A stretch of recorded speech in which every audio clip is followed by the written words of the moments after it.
got this kick butt piece of oak. This came off a tree. This isn't a panel. I didn't glue this together.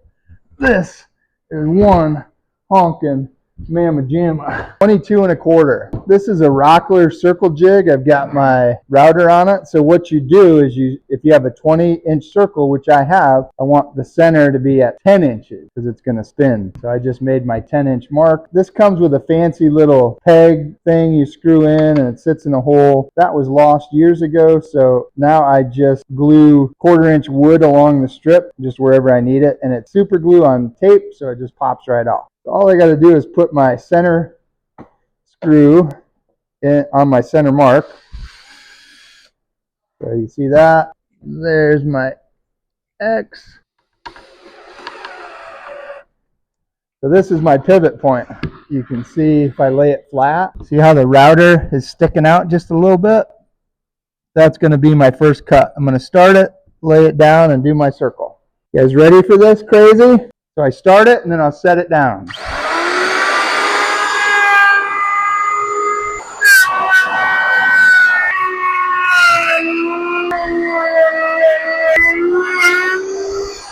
See it? So there's my first cut. Perfect circle. So I just need to lower my router down. So what I do is lift it up and then twist it a turn. Lock it in. Here we go. Lift it up so it doesn't start on the blade.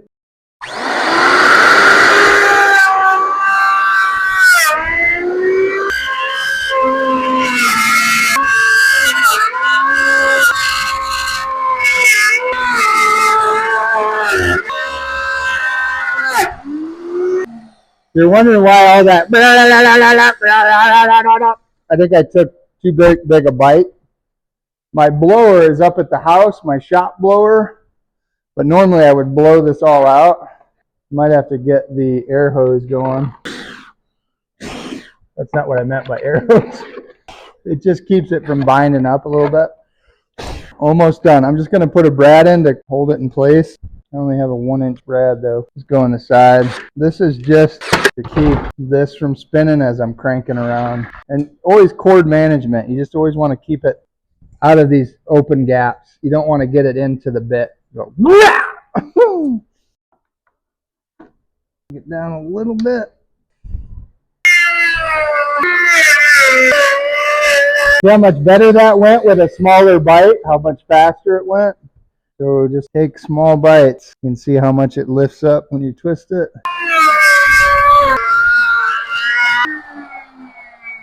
And you can see we only got about 1/8 of an inch left. So we're going to actually cut into the plywood on this final twist.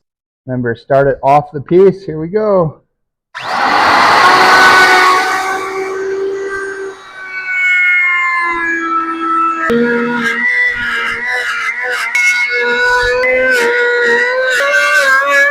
Take your screw out.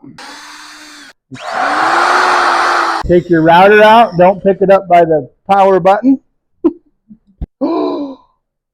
What? I am the circle. Sorry. I'm not really that guy, you know. I'm not the Kit Kat of the world.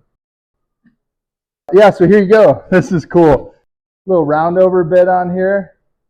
We're just going to round the corner.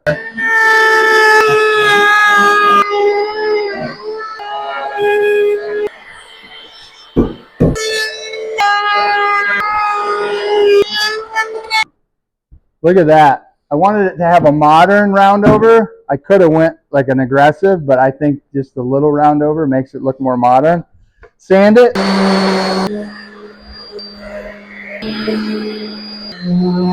Oil it. Walrus oil, it's what I love to use for my cutting board.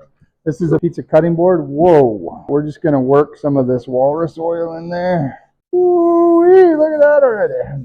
I like more of the country oak personally, but this is going to get so cut up and beat up, it's going to look beautiful. It's going to look like it was in Italy for 100 years after we cut a few zaz on it, right? Oh, I mean, you're going to wipe off any excess, so you can really goop it on and then just wipe it off. You want it to soak in, penetrate, let it sit for 15 minutes, come back, wipe off the excess, and you're good. I would do it once a month if you use it a lot. Otherwise, once every 3 months. That is gorgeous. I like this side better. Cut some pizza.